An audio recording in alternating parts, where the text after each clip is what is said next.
Hello, everybody. This is Diane Hoffner Sapphire from Cultural Detective. I'm really pleased today to be here with Dr. Emmanuel Gumpsey. He is originally from Cameroon. He is joining us from Kansas City, where he's lived for a long time.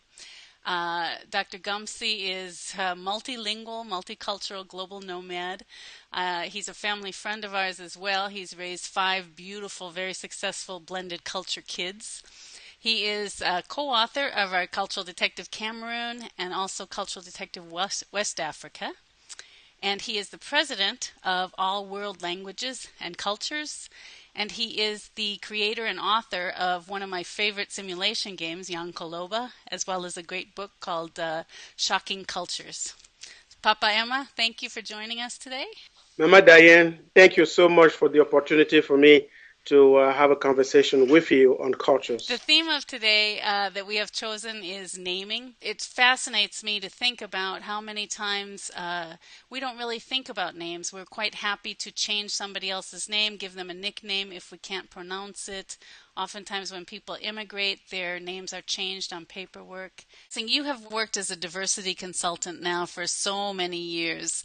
I'm guessing in your experience, you have really come across some interesting scenarios regarding names and people changing other people's But it's names. happened right there in front of me.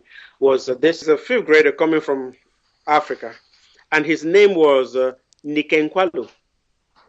Nikenkwalu, because the teacher was not able to pronounce her name correctly. Mm-hmm. The teacher decided to call her Nikki, make it easy for the teacher to pronounce. Right. Nikenkwalu. She changed it into Nikki. With that, the child went home and told her parents that the teacher told her that she will never become queen. Oh, She was how crying. sad.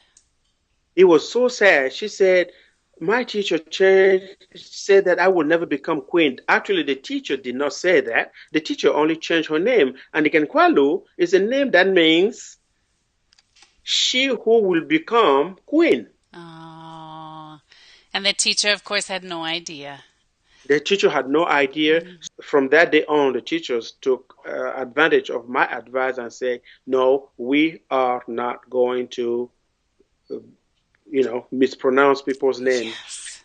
Yeah, and a good way to start a conversation would be people's names. Yes. That's typical. Right. When you start asking me what about my name, I can go on for days. So it might be a bad way to start a conversation.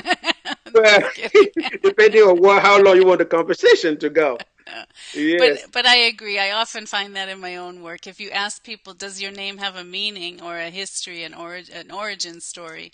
People oftentimes they light up. They love to talk about their names, and sometimes they're baffled. They say, "I have no clue how my parents chose my name." exactly.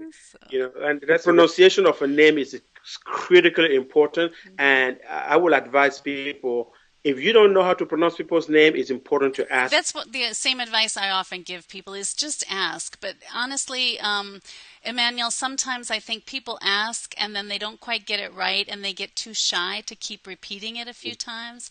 How, Yeah, what advice would you have for them then? because it's so important. I would Hmm. say teach the people your name before they see it written. Okay. Everybody, my students, when they hear my name first, I never write my name down when I was teaching. I keep Mm, saying, my name is Gumsy. So the day they see it, the right. end doesn't mean anything to them. Excellent. So then they get the pronunciation naturally rather than trying to recreate it. Exactly, or trying to Yeah. read it based on their language. Yeah.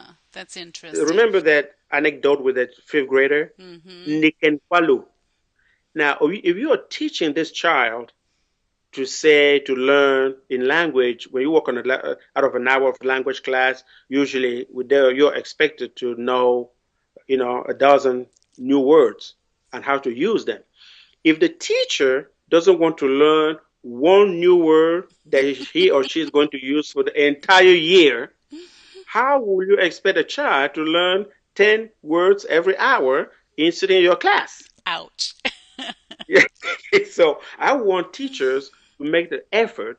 to pronounce the kid's name the way it's supposed to be pronounced. And the people who move and change their name just to accommodate those who cannot pronounce it well, they're doing themselves and others a disservice. My point is, cultural learning is a two-way street. Yes. Okay? I want to learn how to pronounce your name. I want you to learn how to pronounce my name. It's only one or two words, no more than that. Let's get that straight starting day one.